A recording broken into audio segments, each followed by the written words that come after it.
Top quality और consistent performance के लिए सिर्फ सिल्वर पंप्स एंड मोटर्स, नाम याद रखना। કરીશું જિલ્લાની વાવ વિધાનસભા પેટા ચૂંટણીનું પરિણામ આવતીકાલે આવવાનું છે। ત્રિપાંખિયા જંગનું મતદાન 13મીએ થયું હતું, ત્યારે પેટા ચૂંટણીમાં 70.55% મતદાન થયું। વાવના 10 ઉમેદવારોના ભાવિ ઈવીએમમાં કેદ થઈ ચૂક્યા છે અને તમામ ઈવીએમને પાલનપુરની જગાણા એન્જિનિયરિંગ કોલેજના સ્ટ્રોંગ રૂમમાં રાખવામાં આવ્યા છે। અહીં 3 લેયર સુરક્ષા તૈનાત છે। સુરક્ષાને લઈ પોલીસ, એસઆરપી, બીએસએફ જવાનોની 3 લેયર સુરક્ષા તૈનાત કરાઈ છે। કોંગ્રેસ, ભાજપ અને અપક્ષ માવજી પટેલ આમ ત્રિપાંખિયા વિધાનસભાની પેટા ચૂંટણીમાં હવે જાતિગત સમીકરણોને આધારે આ ચૂંટણી લડાઈ હતી અને મતગણતરી પ્રક્રિયા પણ ખૂબ જ રસાકસીભરી રહેવાની છે। વાવ વિધાનસભાની પેટા ચૂંટણીનું મતદાન યોજાયું હતું 13 તારીખે, જ્યારે કોંગ્રેસ, ભાજપ અને અપક્ષ વચ્ચે જે ત્રિપાંખીયો જે જંગ હતો તે જામ્યો હતો, જેને લઈને જે બનાસકાંઠા જિલ્લાની જે વાવ વિધાનસભા પેટા ચૂંટણી કે જે ભાજપ, કોંગ્રેસ અને અપક્ષ વચ્ચેના જે ત્રિપાંખીયા જંગને લઈ ખૂબ જ ચર્ચામાં રહી છે અને તેનું મતદાન 13 નવેમ્બરે પૂર્ણ થઈ ગયું છે અને આ પેટા ચૂંટણીમાં 70.55% જે મતદાન નોંધાયું હતું।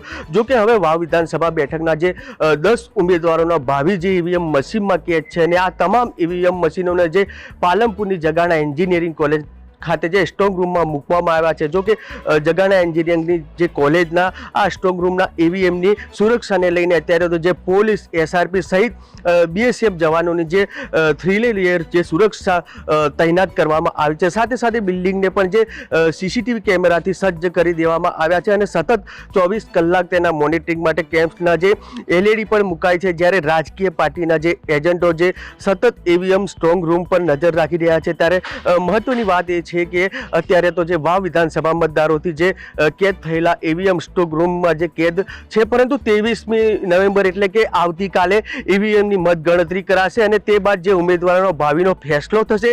કોંગ્રેસ, ભાજપ સહિત 10 ઉમેદવારો મેદાનમાં છે, પરંતુ કોંગ્રેસ, ભાજપ અને અપક્ષ જે માવજી પટેલ આમ ત્રિપાંખિયા વિધાનસભાની આ પેટા ચૂંટણીમાં ત્યારે જાતિગત સમીકરણોને આધારે આ ચૂંટણી લડાઈ છે અને મતગણતરી પ્રક્રિયા રસાભરી જે કહેવામાં આવી છે। ત્યારે આવતીકાલે 23 નવેમ્બર છે અને વહેલી સવારે 8 વાગે જે ઈવીએમ મશીનોની જે પેટીઓ છે તે મતગણતરી જે શરૂ થશે અને કોણ બાજી મારી જાય છે, કોની નાવ છે તે તરે છે અને કોની નાવ છે તે ડૂબે છે, તે આવતીકાલે ઈવીએમ મશીન છે તે નક્કી કરશે। Ratansinh Thakor, news capital, Banaskantha.